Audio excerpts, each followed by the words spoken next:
ချိန်ရှိတိုင်းမင်းလေးကိုပဲ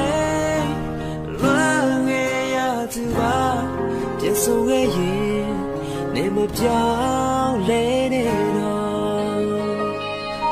အတူပြောရွှင်မှုပဲအသေးရဲ့မကြရ